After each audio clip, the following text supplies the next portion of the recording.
হরে কৃষ্ণা। মাধব গৌর হরিদাস চ্যানেলে আপনাদের সবাইকে স্বাগতম। কেমন আছেন বন্ধুরা? ভালো আছেন তো? ভগবানের কৃপায় খুব ভালো থাকুন। তো আমরা অনেকবার শুনতে থাকি, অনেকের মুখ থেকেই শুনতে থাকি, অনেকে শুনি আমরা যে ভগবানের আমরা এত মালা জপ করি, ভগবানকে এই সেবা দিই, ভগবানের জন্য মন্দির বানিয়ে দিয়েছি, তো ভগবানের জন্য কত কিছু না করি। গুরুদেব নির্দেশ দিয়েছেন প্রত্যেক দিন এত মালা জপ করতে হবে। তো আমরা অনেকেই করে থাকি এরকম, এবং অনেকের মুখ থেকে আমরা শুনতেই থাকি, অনেকের মুখ থেকে আমরা শুনতে পাই যে এত মালা জপ করি, এত নাম করি, এত সেবা করি, এত কিছু রন্ধন করি, তো এই কি সত্যি প্রেম ভগবানের প্রতি? সত্যি এটা কি প্রেম বলা যেতে পারে? আজকের এই বিষয়ে এক সুন্দর একটা কাহিনী আপনাদের শ্রবণ করাবো। অভূতপূর্ব মর্মান্তিক কাহিনী, শুনে দেখুন। সত্যি যদি ভগবানকে প্রেম করে থাকেন তাহলে এই কাহিনী আপনাদের জন্য।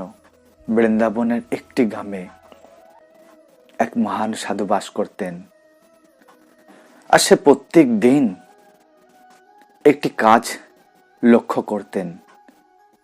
সেই কাজটি হলো, এক গোয়ালিনী প্রত্যেক দিন সেই গ্রামে দুধ বেচতে আসতেন, প্রত্যেক দিন। আর তার নিত্য কার্য ছিল এটাই যে দুধের নাপ অনুযায়ী দুধ মেপে মেপে ওই গোয়ালিনীর যে যত গ্রাহক আছে সব নাপ অনুযায়ী মেপে মেপে দুধ দেবে, আর নাপ অনুযায়ী মূল্য নেবে। এই রকম নিত্যদিন চলছিল। কিন্তু প্রত্যেক দিন তো গ্রাহকদের দুধ দেয় নাপ অনুযায়ী, কিন্তু প্রত্যেক দিন আরো এক ব্যক্তি আসেন, আর এক যুবক আসেন দুধ নেয়ার জন্য। আর সে মুচকি হাসে আর গোয়ালিনীর কাছ থেকে দুধ নিয়ে যায়, কিন্তু তার বদলে সেই যুবকের কাছ থেকে কোনো পয়সা নেয় না। নাপ অনুযায়ী দুধ বেশি দেয়, কিন্তু কোনো পয়সা নেয় না। এই রকম প্রত্যেক দিন চলছিল। আর ওই যে সাধু ব্যক্তি এই লক্ষ্য করতেন, এই গোয়ালিনী প্রত্যেক দিন দুধ তো বিক্রি করতে আসে তো গ্রামে, কিন্তু এই যুবকটি কে? এই যুবকের সাথে এমন কি সম্পর্ক আছে যে বিনা স্বার্থে, বিনা মূল্যে, নিঃস্বার্থভাবে নাপ অনুযায়ী দুধ বেশি তো দেয়, কোনো মূল্য নেয় না? ওই মহাত্মার মনে প্রশ্ন জাগলো যে একদিন তো জিজ্ঞাসা করতেই হবে, যে ব্যাপারটা কি, জানতে হবে।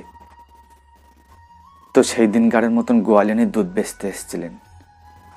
দুধ বেচা শেষ হয়ে গিয়েছিল, আর ওদিকে মহান সাধু তিনি গোয়ালিনীকে লক্ষ্য করে তাকে ডাকলেন যে, আরে গোয়ালিনী, এদিকে আসো, তোমার সাথে একটা প্রশ্ন করতে চাই। তো গোয়ালিনী বললেন, মহাত্মা কি বলতে চাইছে, কি প্রশ্ন করতে চাইছে? তো গোয়ালিনী একটু ভয় পেলেন যে না জানি মহাত্মা কি না কি বলে বসেন আমাকে। তো ভয় করে সাধু মহাত্মার কাছে গেলেন, হাত জোর করে বললেন, হে মহাত্মা, বলুন কি বলতে চান আমাকে?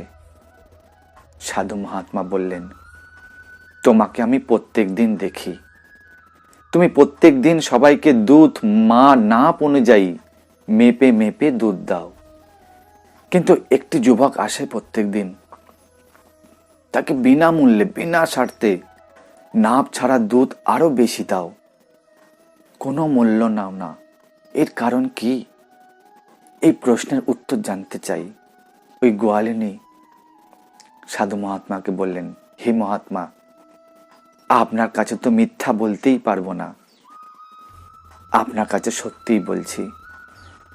যারা আমার কাছ থেকে দুধ নেয় তারা হচ্ছে আমার গ্রাহক, আর যে ব্যক্তির কথা বলছেন, যাকে নাপ ছাড়া দুধ বেশি দিই, বিনা স্বার্থে, বিনা মূল্যে, কোনো মূল্য নেই না, সে হচ্ছে আমার প্রেমিক, আমি তাকে ভালোবাসি। তাই ভালোবাসাতে গিনতি কেন? ভালোবাসাতে লেনদেন কেন? ভালোবাসা তো নিঃস্বার্থ হয়। তাই নিঃস্বার্থ ভালোবাসার এটাই হচ্ছে উদাহরণ। যাকে ভালোবাসি তার সঙ্গে লেনদেন কিভাবে হতে পারে? যেই না এই কথা বললেন, তখন সাধু মহাত্মার চোখ থেকে জল ঝরতে লাগলো। ওই গোয়ালিনীর চরণে পড়লেন, বললেন, তুমি আমায় এক অভূতপূর্ব শিক্ষা দিয়েছ, যা আজ পর্যন্ত এই শিক্ষা আমার দরকার ছিল। সেই শিক্ষা তুমি আমায় দিলে। গোয়ালিনী তো অবাক হয়ে গেলেন যে, আরে মহাত্মা, আপনি কি বলছেন? এমন কথা কেন বলছেন? সাধু মহাত্মা তো চোখ থেকে জল ঝরছে আর বলছেন, হে গোয়ালিনী, তুমি জানো না, আমার তুমি হৃদয়ের চোখ খুলে দিয়েছ।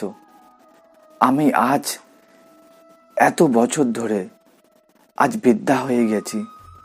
ভগবানের জন্যে এত এত মালা জপ করি, এত ভগবানের সেবা দিয়েছি, এত জায়গায় বেড়াতে গিয়েছি, এতবার গিরিরাজ গোবর্ধন পরিক্রমা করেছি, এতবার রাধাকুণ্ড পরিক্রমা করেছি, এতবার বৈষ্ণব সেবা দিয়েছি, প্রত্যেক দিন এতবার করে মালা জপ করি।